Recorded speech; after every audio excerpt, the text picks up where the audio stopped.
Almost everything you've been told about being misunderstood is backwards. You've done it. You're typing out a message, phone in hand, maybe late at night. You draft it once, too short. You rewrite it, add context, explain the timeline, clarify what you actually meant. Read it back, add one more sentence to cover the part they might misread. Then you send it, and they reply with 4 words that make it obvious they didn't read past the first line.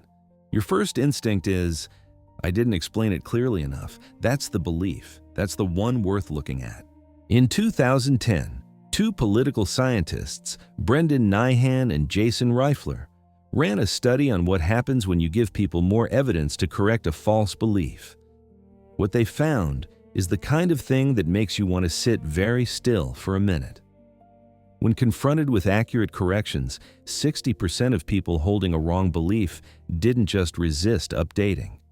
They believed the wrong thing more strongly than before. Not less, more.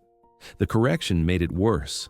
They called it the Backfire Effect, which means when you feel the urge to explain yourself better, to add more evidence, to make it clearer, you may not be solving the problem, you're feeding it. So if more explaining doesn't work, and apparently makes things worse, what's actually happening every time you feel that pull to justify yourself? That's the question. Hold it. 2,000 years ago, Epictetus wrote 4 words that should have ended this whole conversation. Don't explain your philosophy, embody it. He wasn't writing about abstract ideas. He was writing about exactly the feeling in your chest when someone gets you wrong and you start composing your response before they've even finished talking. I kept a mental list for a while of all the people who didn't get it, who misread my intentions, who told the story wrong. I called it clarity. Keeping track, I told myself, perspective. It was mostly a grudge with better lighting. But here's what nobody tells you about the urge to explain. It's not about them at all. The urge to explain yourself isn't a communication problem. It's a brain chemistry problem. Picture this. You're at dinner, family, or maybe a work meeting. Someone says something about you that's wrong. Not catastrophically wrong, just off. They misread your intention. And before they finish the sentence, you're already 3 sentences into your rebuttal. Inside your head, you haven't said a word out loud. You're nodding maybe, but the defense is already being drafted. You didn't decide to do that. It just happened. Dr. Judson Brewer at Brown University studies the neuroscience of compulsive behavior. What he found is that external validation, approval, being understood, being seen correctly, activates the same dopamine pathways as other reward-driven behaviors. And when that validation doesn't come, when you get misread instead of understood, your brain registers it as a threat, not a disappointment, a threat, and it immediately starts looking for a way out of the discomfort. Explaining more is the way out. It's not a strategy. It's a compulsion. The same mechanism that makes you check your phone when you're anxious.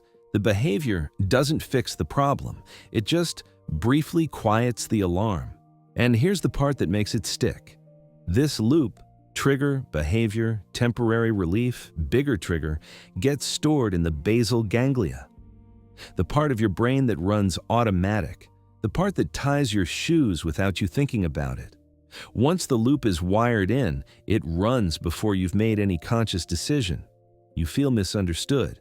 You start explaining. You didn't choose it. It chose you. You're not defending yourself when you do this. You're trying to get your nervous system to calm down.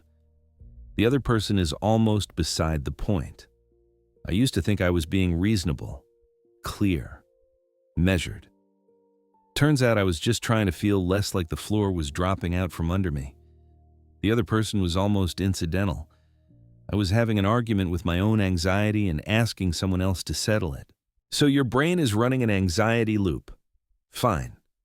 But here's where it gets stranger, because while your brain is doing all of that, the other person's brain is running something else entirely. Before you've said a single word, they've already decided what you meant. You've thought about this. You've rehearsed it. You have the right framing, the calm tone, the specific example that makes it undeniable. You walk in ready. And the other person hears something you didn't say, from a person you're not, with motives you don't have. It's not that they weren't paying attention. It's that they were paying attention to a version of you that was already assembled before you opened your mouth. Adam Waytz, Leon Young, and Jeremy Ginges published a study in the Proceedings of the National Academy of Sciences in 2014. 3,000 people, 3 separate conflict groups, Israeli and Palestinian, Democrat and Republican, and 1 more. Different cultures, different stakes, different histories, but the same pattern every time. Each side believed their own side was motivated by love, by protection, by doing what's right, and each side believed the other side was motivated by hatred, by malice, by wanting to cause harm, not misunderstanding, malice. Nobody updated, not when they were given the other side's reasoning, not when they were shown evidence. The labels were already applied. The explanation just gave them more material to confirm what they'd already decided. There's a name for this: motive attribution asymmetry. But you don't need the term, you've felt it. You've been in a conversation where you could see, clearly in real time, that the other person had already written the story and was just waiting for you to finish talking so they could say the part they'd prepared. More words from you don't rewrite their story, they become footnotes in it. The researchers found only one thing that shifted motive attribution: financial incentive. When people had a concrete personal reason to get it right, money, consequence, skin in the game, they listened differently, not because you explained better, because they finally had a reason to care whether they understood correctly. Which means the person who isn't hearing you isn't missing information, they're missing motivation, and no amount of clarity on your end supplies that. I spent 3 months trying to explain a decision to someone who had made up their mind in the first 10 seconds of the conversation. Every time I thought I'd finally landed it, they'd come back with the same objection, slightly reworded. I told myself I was being patient. I was feeding the loop. I was handing them material and watching them use it to build a stronger version of the thing I was trying to take apart. And here's what's strange about all of this. The Stoics saw it coming. 2,000 years before any of this research existed, before brain scans, before peer-reviewed journals, before anyone had the language for motive attribution asymmetry, Marcus Aurelius was the most powerful man in the world, and he still couldn't figure out why he cared what people thought. Here's what most people don't know about meditations. He never meant for you to read it. He never meant for anyone to read it. It wasn't a book. It was a private journal, written to himself in the middle of military campaigns during one of the most difficult periods of Roman history. No audience, no performance, no one to impress. Just a man with 100,000 soldiers under his command, sitting alone at night, writing notes to himself about where he kept getting it wrong. And one night he wrote this: "I've often wondered how it is that every man loves himself more than all the rest of men, but yet sets less value on his own opinion of himself than on the opinion of others." Read that again slowly. The man running the Roman Empire is sitting in a tent, in the dark, genuinely puzzled by the fact that he values a stranger's opinion of him more than his own, not performing humility, not writing for posterity, just confused, by himself, by the same thing you're confused by. That's not a weakness in Marcus. That's a confession. And the confession matters because it means this isn't a personal failing you have to fix. It isn't a character flaw unique to you. It isn't something you developed because you didn't try hard enough or think clearly enough. The most powerful, most philosophically trained, most self-examined man of his era had the same wiring. He just had the honesty to write it down instead of pretending it wasn't there. The Stoic answer to this isn't detachment. It isn't becoming someone who doesn't feel the pull. Marcus felt it his entire life. The journals make that obvious. The answer is something quieter. It's recognizing that the opinion of someone who has already decided isn't information, it's noise. And your nervous system hasn't learned to tell the difference yet. That's not a character problem. It's a calibration problem. What Marcus was pointing at, modern neuroscience just spent 50 years proving with brain scans. Here's what makes this almost cruel. The people most likely to over-explain were never taught they didn't have to. This is where it stops being abstract. Researchers at the National Institutes of Health found that adults who grew up in environments with low emotional validation, homes where feelings had to be justified before they were allowed, where you had to earn the right to be upset, where approval was conditional and withheld just often enough to keep you reaching for it, those adults show significantly higher rates of over-explaining behavior.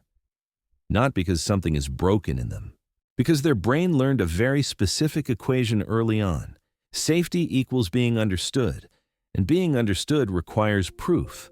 Think about an 8-year-old who has to explain why they're sad before anyone will acknowledge that they're sad, who learns that the feeling alone isn't enough, that you have to build a case for your own inner life before it gets taken seriously.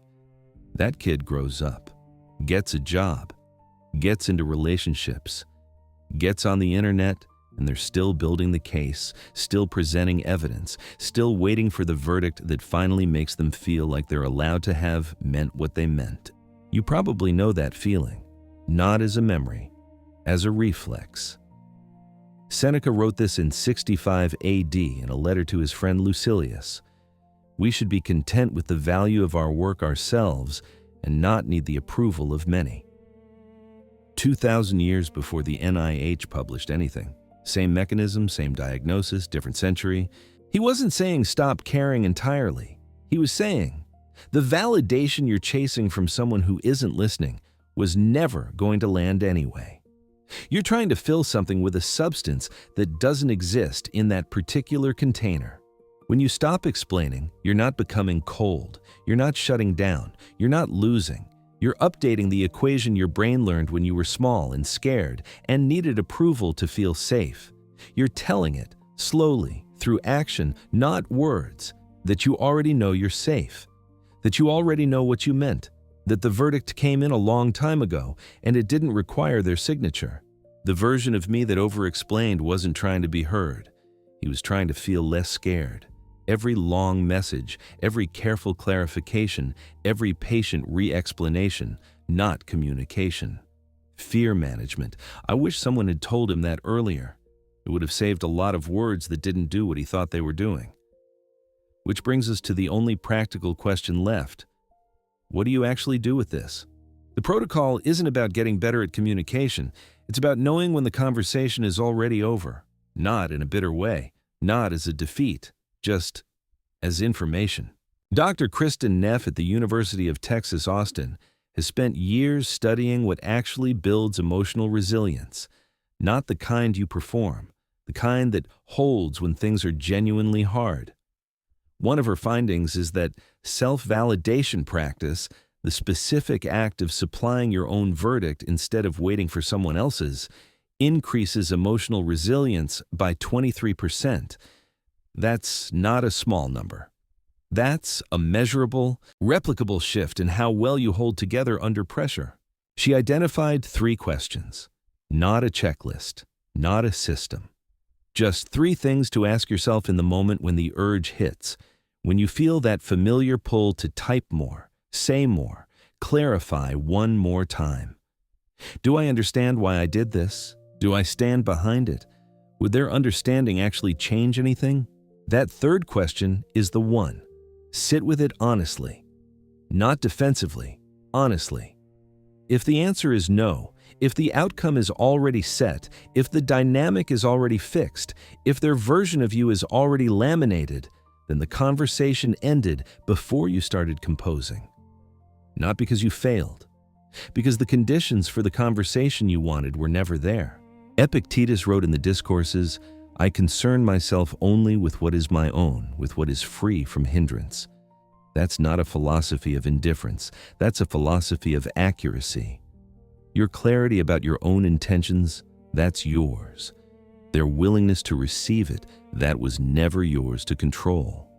You've been spending energy in a jurisdiction you don't have. Self-validation isn't a consolation prize for when communication fails.